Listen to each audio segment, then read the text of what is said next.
മലയോര ഹൈവേ ജില്ലയിലെ 2 റീച്ചുകൾ 2 മാസത്തിനകം പൂർത്തിയാകുമെന്ന് മന്ത്രി മുഹമ്മദ് റിയാസ്. പൂക്കോട്ടുംപാടം കാറ്റാടിക്കടവ് റോഡ് നാടിന് സമർപ്പിച്ചു.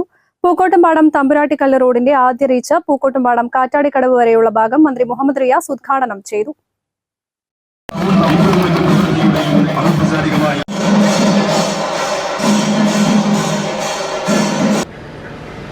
കേരളത്തിന്റെ ഏറ്റവും വലിയ സമ്പത്ത് കേരളത്തിന്റെ മലയോര പ്രദേശങ്ങളാണ്. ദുർഘടമായ സാഹചര്യങ്ങളോട് പടവെട്ടി കാർഷികോൽപാദനം സാധ്യമാക്കിയ ജനതയാണോ മലയോര മേഖലയിലെ ജനത?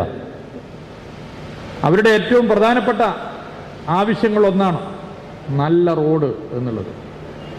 നല്ല റോഡുകൾ വേണമെന്നുള്ള വളരെ ന്യായമായ ആവശ്യമാണ് മലയോര ജനത എന്നും മുന്നോട്ട് വെച്ചിട്ടുണ്ട്.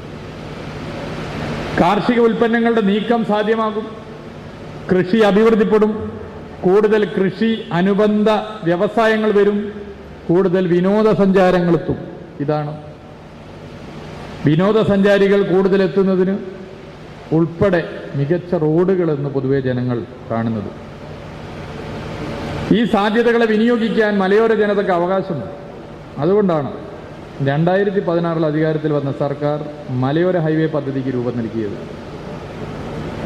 അതിൽ മലപ്പുറം ജില്ലയ്ക്ക് വലിയ മുന്നേറ്റം സാധ്യമാക്കാനായി മലയോര ഹൈവേയിൽ പൂക്കോട്ടുംപാടം കാളികാവ് 1-ാം ഘട്ടം 8.7 കിലോമീറ്റർ പ്രവൃത്തി പൂർത്തിയായി. പൂക്കോട്ടുംപാടം കാളികാവ് 2-ാം ഘട്ടം 12.31 കിലോമീറ്റർ പ്രവൃത്തി പുരോഗമിക്കുന്നു. 2025 പ്രവൃത്തി അവസാനം പൂർത്തിയാക്കാനാകും. പൂക്കോട്ടുംപാടം മൈലാടിപ്പാലം 10.9 കിലോമീറ്റർ പ്രവൃത്തി പുരോഗമിക്കുന്നു. 2 മാസത്തിനകം അതും പൂർത്തിയാക്കാനാകും എന്നുള്ള വിവരം നിങ്ങളെ പ്രത്യേകം അറിയിക്കാൻ ഞാൻ ആഗ്രഹിക്കുന്നു.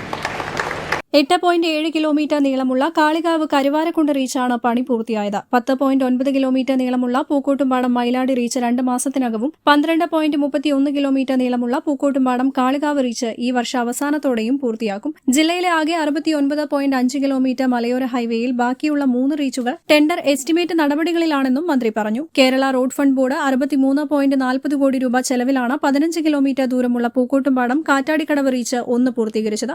2 വശങ്ങളിലും ഓടയും യൂട്ടിലിറ്റി സ്പേസും ഉൾപ്പെടെ 12 മീറ്റർ വീതിയിലാണ് റോഡ് വികസനം. ഊരാളുങ്കൽ സൊസൈറ്റിയാണ് നിർമ്മാണം പൂർത്തീകരിച്ചത്. ആകെ 34.4 കിലോമീറ്റർ നീളമുള്ള തമ്പുരാട്ടിക്കല്ല് വരെയുള്ള റോഡിന്റെ അനുബന്ധ റീച്ചുകളുടെ നിർമ്മാണം പുരോഗമിക്കുകയാണ്. പൂക്കോട്ടുംപാടം ഗുഡ്വിൽ സ്കൂളിൽ നടന്ന ചടങ്ങിൽ അമരമ്പലം ഗ്രാമപഞ്ചായത്ത് പ്രസിഡന്റ് ഇല്ലിക്കൽ ഹുസൈൻ അധ്യക്ഷത വഹിച്ചു. ജില്ലാ പഞ്ചായത്ത് വൈസ് പ്രസിഡന്റ് ഇസ്മായിൽ മൂത്തേടം, സ്ഥിരം സമിതി അധ്യക്ഷൻ എൻ എ കരീം, ഗ്രാമപഞ്ചായത്ത് vice president O Anitha Rajan, Kalikavu block അംഗങ്ങളായ PM ബിജു, കെ രാജൻ, ഗ്രാമപഞ്ചായത്ത് അംഗം നിഷാദ, CPM ജില്ലാ സെക്രട്ടറി VP അനിൽ, മറ്റ് രാഷ്ട്രീയ പാർട്ടി പ്രതിനിധികൾ, KRFB executive engineer KA Jaya, പൊതുമരാമത്ത് roads executive engineer CH Abdul Gafoor തുടങ്ങിയവർ പങ്കെടുത്തു. News bureau, Pookkottumpadam. Vathmi designs multi brand സ്റ്റോറും ഒപ്പം വർണ്ണം സിൽക്സിന്റെ തന്നെ മറ്റൊരു സ്ഥാപനമായ അറൈവൽസ് മെൻസ് അപ്പാരൽസും ഒന്നിക്കുന്നു. ഫെബ്രുവരി 21 വൈകിട്ട് 4 മണിക്ക് പ്രശസ്ത സിനിമ TV മോഡൽ താരം ഷിയാസ് കരീം ഉദ്ഘാടനം നിർവഹിച്ച് കാളികാവിൽ പ്രവർത്തനം ആരംഭിക്കുന്നു.